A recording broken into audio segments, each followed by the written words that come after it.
Batanong inahan na palgang nagbuyo daplin sa daan sa sitio Kang Atid, Barangay Silab, Amlan, Negros Oriental. Atong sayran ang detalye sa report ni Nico Sereno.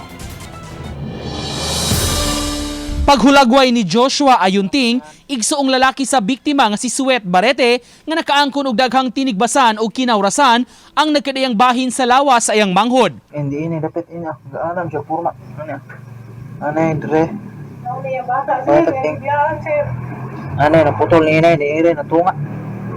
Sa mga hulagway nga kuha sa kapulisan sa Amlan, makita ang makaluluoy nga kahimtang sa patayng lawas ni Suet. Sa investigasyon sa mga otoridad na sayran nga nag-inusara nga naglakaw ang biktima pauli sa ilang balay gikan ni palit sa tindahan. Pag-abot sa awaaw og ngiob nga dapit, gibanhigan kini sa wa pa mailhing tawo o gitigbas sa makadaghang higayon hangtod nga namatay. Doon na person of interest ang mga otoridad apan nagdumili sila pagbutyag sa identity ni ini.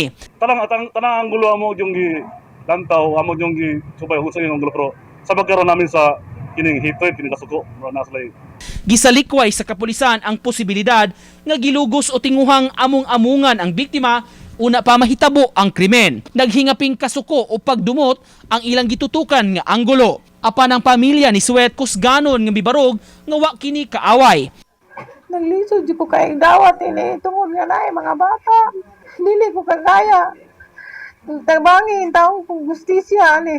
Ang bana nga bag-ong naabot gikan sa Manila, miasoy nga nagkaistorya pa sila sa iyang asawa. Hindi ko po kung ano mangyayari po kung mapapatay ko ba ano ewan ko po.